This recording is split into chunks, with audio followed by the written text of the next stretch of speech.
So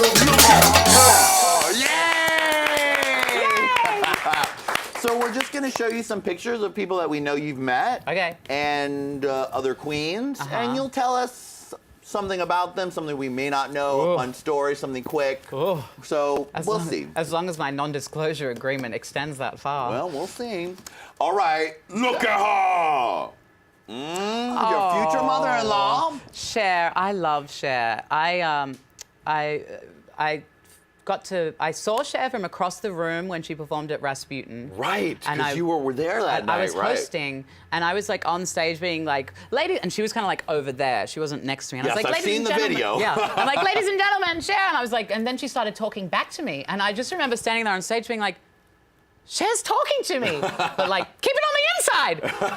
And then I got to meet her officially after she performed on Dancing with the Stars. Wow. I went along with Chaz, and we were just hanging out. Oh yeah, you got that Chaz connect to really get in there with Cher. And we were just hanging out in her trailer for like 45 minutes. It was me, Chaz, Georgia, and a couple of other people, just like hanging out with Cher. And the thing that I love about meeting like these huge celebrities is that I'm always gobsmacked by how normal they are.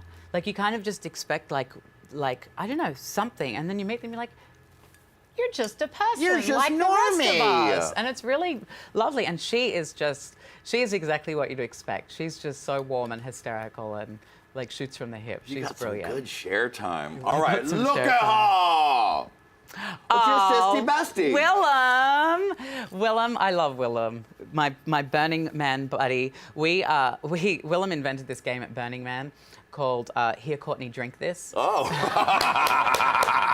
And we were out watching the man burn. There's like 70,000 people all gathered around, just like waiting for this beautiful moment. And it was taking a little long, and so Willem decided to spice it up with a game of Here, Courtney, Drink This. And it just starts off with just her in a receptacle, like, Here, Courtney, drink this. And within a few minutes, there was literally, she'd be like, 1, 2, 3, and 100 people would be like, Here, Courtney, drink this. And like a receptacle would like come through the crowd, and I'd be like, oh God. And I drank beer, and I drank wine, I drank Jaymes, and I drank vodka, I drank pineapple juice, I drank some things that did some things to me that I wasn't quite sure about. I bet you did. And my tongue was so swollen for the next week. I was like, hello, how can I help you? And this wound got down. I didn't know what it was, but I'm sure it was something from Here, Courtney, drink this. I like that game. Lady Red, I'm going to play a game with you called Here, Lady Red, eat this. She already did. She thought that plate is empty. Look at her. Darriene Lake. Darriene Lake, your early morning Peabody chat. My early morning Peabody chat. I love Darriene Lake so much, you know. Darriene, contrary to popular television programming, is just so lovely and bubbly and warm and fun. Like the minute she walked into that room, I just connected with her.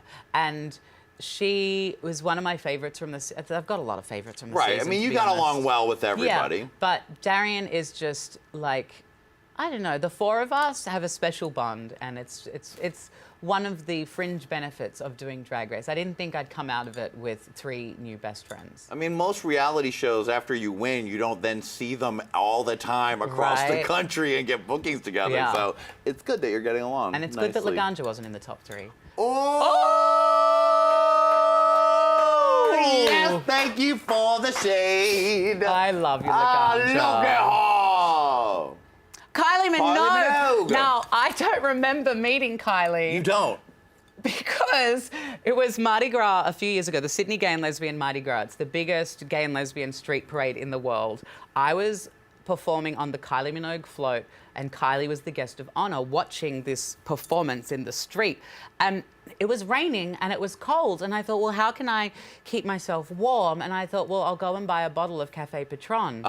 And it was like in a brown paper bag, and I'm like, swigging on the side of the street. This will warm me up. This will warm me up. Yeah, drink this. And I actually fell asleep, shall I say, on my float before the parade started. I'm like in the little Kylie spinning around with like the hot pants, just like under an umbrella. And the parade, my last memory, I remember taking my last sip and then it's all a blur. And I woke up, I did the parade, I did the choreography. You can look it up on the YouTube. I'm a little bit Anna Nicole. I'm like, look at my body, yada, yada. And there's like, I think there's like a few hundred dancers and then Kylie comes down. There's all these photos of like me and the girls and Kylie. And apparently I said to Minnie Cooper, who's an Australian drag queen that was on the float as well, we were standing like behind this barricade and Kylie was just getting photos by herself. And I'm like, I'm gonna go get a photo, just Kylie and me. And she's like, oh, I don't think you should go. I'm like, no, I'm just gonna run over. What are they gonna do? I'm Courtney Act. I'm just gonna run over, get a photo. And she's like physically holding me back because she was worried I was gonna crash tackle Kylie Minogue to the ground. And I have absolutely zero, I have the photos to prove it. Right. But literally no memory. No memory. Blackout. Blackout drunk. Bravo, Courtney Act. That's amazing. Thank you. Oh, okay. We have time for one or two more. Look at her. Lady Gaga. Now tell me about this because I heard that you sing Lady Gaga happy birthday every year. I sang her happy birthday once. Once. Oh, the every year story is how you should tell it. Chinese whispers. Do you call it Chinese whispers in America? I do not know what that is, but it sounds vaguely racist. It does. It's like a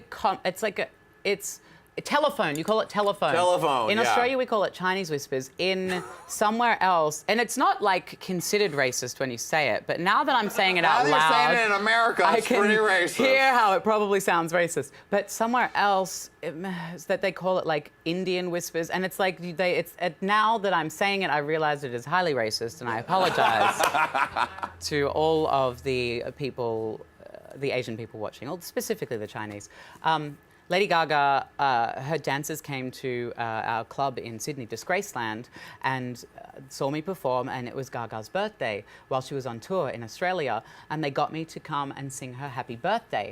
And so I did, and it was funny because we were driving there. It was in Canberra, which is like maybe like a 4-hour drive in the middle of nowhere. She was doing a concert there, and everything that happened, like there was like a bit of rain, and I was like, oh my God, there's gonna be a flood, and I'm not gonna get to Lady Gaga. My friend and I, there was like a bushfire on the side of the road. Like, oh my God, there's gonna be a fire, we're not gonna get there. And we finally got there, and I sang it, and she is like just so sweet, and so like she talks to you, and there can be hundreds. I've met her several times, and there can be hundreds of people around, and it's just like you and her are the only people in the room. Wow. And then she came and performed at Disgraceland. It was the night before I moved to America. She brought her 10 dancers. This club holds 340 people. No. It's like the size of your living room. God. And it was one of the most phenomenal live performances I've ever seen. Like we were like spitting distance from Lady Gaga, and she channels something from beyond. Like it's not just somebody on stage singing some songs. It is like coming from the ground and out of her, through her. And it was, I actually wrote, in my phone, I have like a list of things that inspire me as a performer. And before I go on stage, I'll like read like those things, and one of them is Lady Gaga at Disgraceland. I just close my eyes and take myself back to that moment, because it was just like, yeah, amazing. Amazing. Courtney, it's been so fun having you on Thank you for this show. having me. You look great. You sounded great. You threw shade. You talked about poop and pee. You are amazing. Right.